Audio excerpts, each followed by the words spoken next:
A very good morning to all my dear students. Students, yesterday we have started a new chapter, the first cities.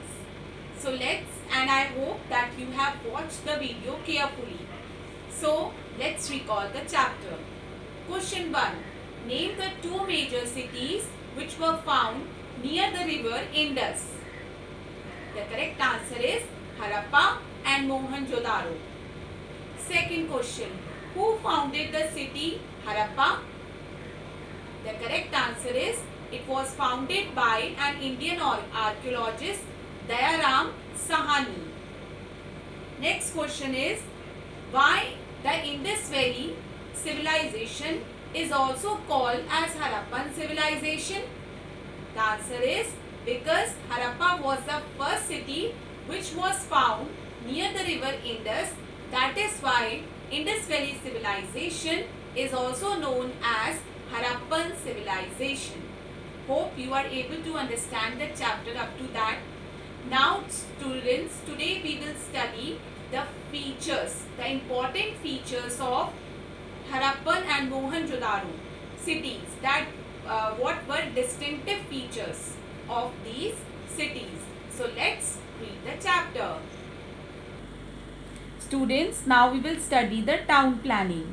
As you know that architects are there, those who construct the buildings. Yes, they design the pattern of a house or any building and then they construct. In the same way, at that time also, no architects were there actually, but whatever construction was done, it was done on the basis of a set plan. Now, town planning, roads. The people of the Indus Valley were excellent in town planning. The streets and lanes of the towns were laid out according to a set plan. Streets here means sadak and lanes here means gully. So whatever construction is done of streets or lanes were done with a plan. These were straight and cut each other at right angles. Like for example, I will show you, like roads are constructed in this way and they cut each other at right angles, means like this. Here one road, then this another road. See it, they are cutting each other at right angle. So like this the roads were constructed. These were the roads were wide. Wide means they were very broad. There were lamp posts at regular distances. The streets were paved with fire-burnt bricks. Paved here means that the streets were covered with bricks which were fire burnt. Now we will study the drainage system. There was, as drainage system is there, yes, in the same way at that time also drainage system was there, which shows that those people were very hygienic and they were very hygienic people. There existed an excellent and well-planned drainage system. So, well-planned drainage system was also there, as all we are having drainage system in our houses. This proves that people of the Indus Valley paid great attention to sanitation also and cleanliness also. The drains in houses were connected to the street drains. So, the drains, whatever the waste water which moves from the house, it was flown into the street drains. The smaller drains led into the bigger ones. The street drains ran along the street in straight lines and were usually covered. So the street drains, they moved in a straight lines and that street drains were also covered. Each drain had a gentle slope so that water could flow through it. So how they were constructed? They were constructed with some slope. They had inspection holes at regular intervals to clean them, and not only this but inspection holes were also there to clean to clean the drainage area, to clean the drainage system at regular intervals. Now we will study the cities. Buildings. The people of the Indus Valley had built three categories of building. So see, buildings were also made in three categories. These were large buildings, the public bath and the people's dwelling houses. Dwelling houses means where the people live, a house. that is called the word dwelling. So large buildings were there, public bath was also there, where people they go and bath, and dwelling houses. The cities of Mohenjo-daro and Harappa were divided into two parts. Part 1 of the city was built on a raised ground called the citadel. Part 2 was built at a lower level.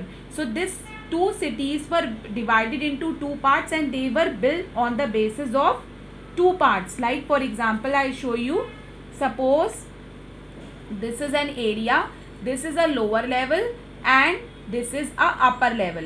So this city was constructed on two parts.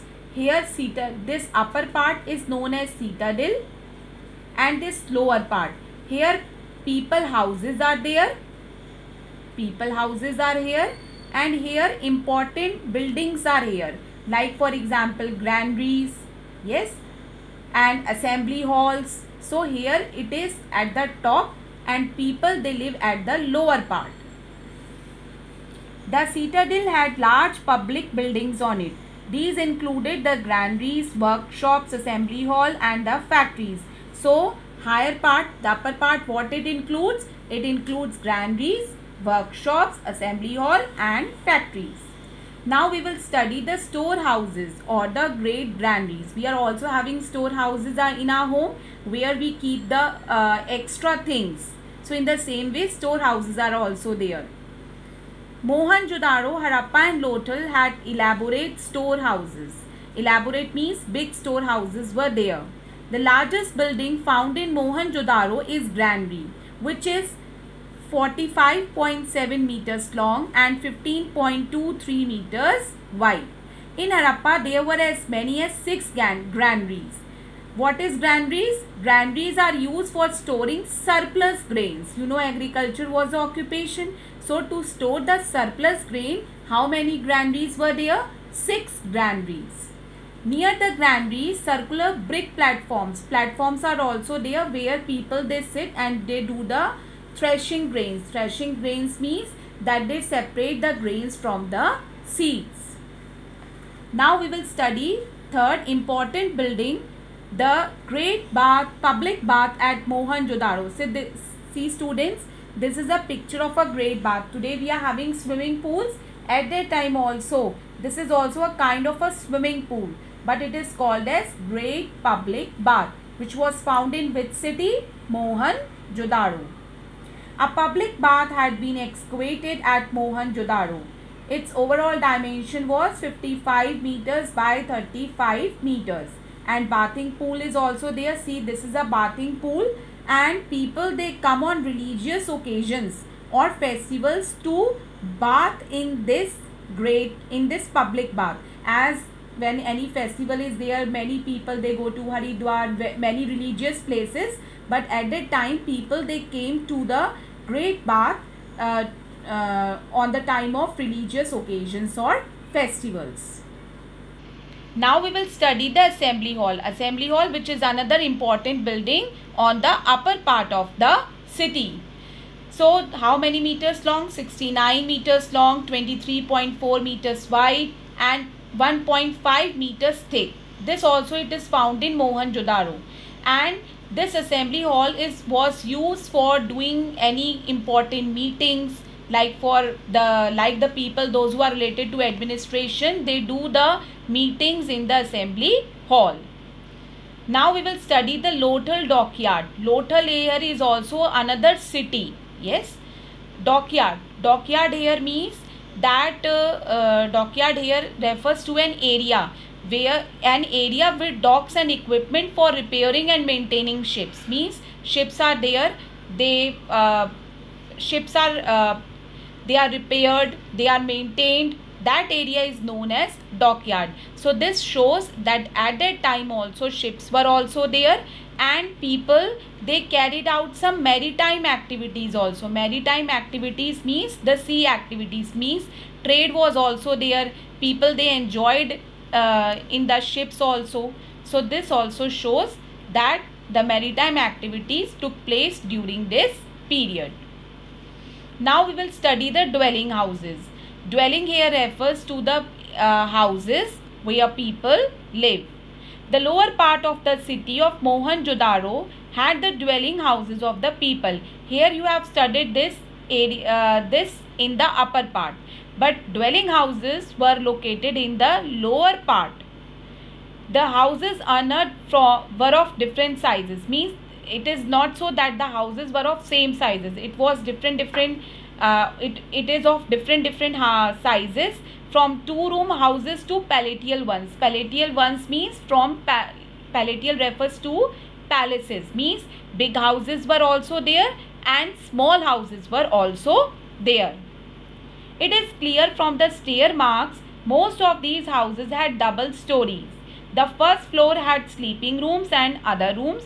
The houses were made of baked bricks and mud mortar. Mortar here refers to a building material which is made of sand, cement, water, which is used for placing the bricks together, holding the bricks together. Yes, जैसे आपने देखा होगा, जैसे गारा जो बनता है for building the houses, that is called a mortar, mixture of cement, sand, water. Lime and gypsum. Lime is a mineral here and gypsum is also a kind of a gypsum is also a soft white rock. Yes, ये भी that is also a soft white rock which is used for construction of buildings. Mortar, you know that mortar are building material. So all these things were also used for making the buildings. Now social groups. See here, social groups. There were 3 distinct social groups of Indus Valley civilization. The first group was the of ruling people who lived in the citadel area. So at that time no castes were there, but social groups were there. First group belonged to that people who ruled on citadel area.